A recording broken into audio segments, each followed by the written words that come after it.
à tous et bienvenue dans ce nouveau numéro du 15-30. Aujourd'hui, j'ai le plaisir de recevoir Richard Gasquet, ancien numéro 7 mondial. Bonjour Richard. Bonjour. Première fois que vous venez à l'Open d'Orléans, on est vraiment ravis de vous accueillir. Est-ce que vous aviez déjà eu des échos du tournoi de la part d'anciens joueurs et ou de votre ancien coach Sébastien Grosjean? Ouais, j'ai eu pas mal d'échos. C'est vrai que le tournoi, c'est longtemps qu'il a lieu. On sait que c'est un très bon tournoi. Donc je suis content de venir ici. J'adore jouer en France. C'est vrai qu'ici, j'ai entendu qu'il y avait une belle ambiance aussi. Le tournoi est très bien organisé. Donc non, c'est un tournoi qui est important. J'espère pouvoir bien jouer. Alors il y a un tableau qui est particulièrement relevé cette année. Est-ce que vous attendiez à un tel niveau dans un challenger? Pas spécialement. C'est vrai que c'est très très fort. C'est assez rare. C'est peut-être dû un peu aux circonstances, un peu avec les tournois qui se jouent aux États-Unis en ce moment. Mais voilà, il y a beaucoup de très bons joueurs français qui sont là. C'est un super tournoi, donc ça me fait plaisir d'en être. Et j'espère en tout cas, comme je l'ai dit, essayer de jouer le mieux possible.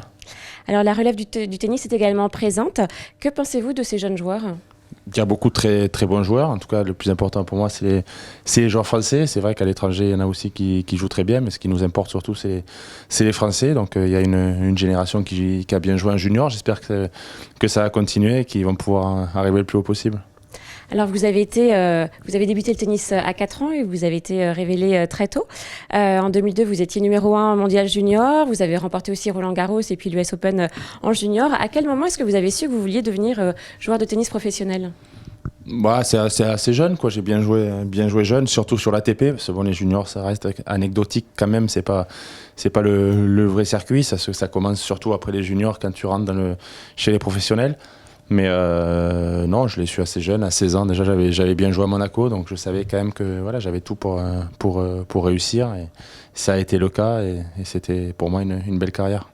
Alors je disais, vous avez été 7e mondial à votre meilleur niveau. Comment est-ce qu'on atteint un tel niveau? C'était beaucoup de sacrifices, j'imagine. Oui, mais bon, tout le monde fait des sacrifices.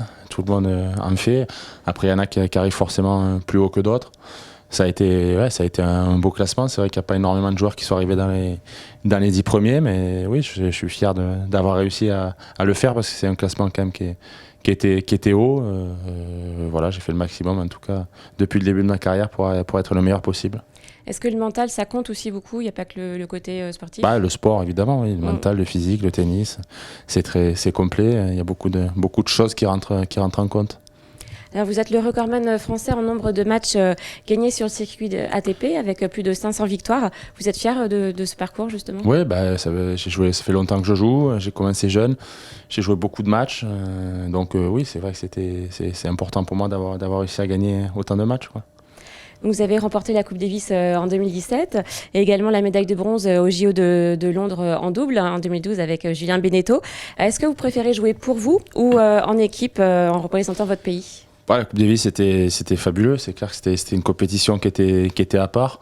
Tu joues à domicile devant ton public avec d'autres joueurs français. C'était quand même quelque chose qui était très, très particulier. Ça restera, je pense, quand même dans mes plus beaux souvenirs, quoi. Alors, quel conseil donneriez-vous à des jeunes qui rêvent de suivre un parcours comme le vôtre?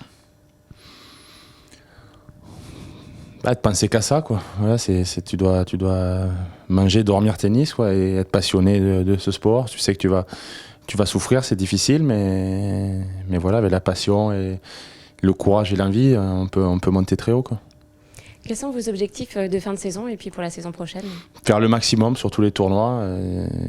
Forcément, c'est plus difficile qu'avant. Mon classement n'est pas le même, mais essayer de se faire encore plaisir un petit peu sur le circuit, quoi. Vous disiez, la Coupe Davis, c'est peut-être un de vos plus beaux souvenirs. Quel est votre meilleur souvenir et le match qui, pour vous, était le plus beau match de votre carrière? Il y en a beaucoup. Il n'y en a pas un en particulier. Voilà, la Coupe Davis a été des beaux souvenirs.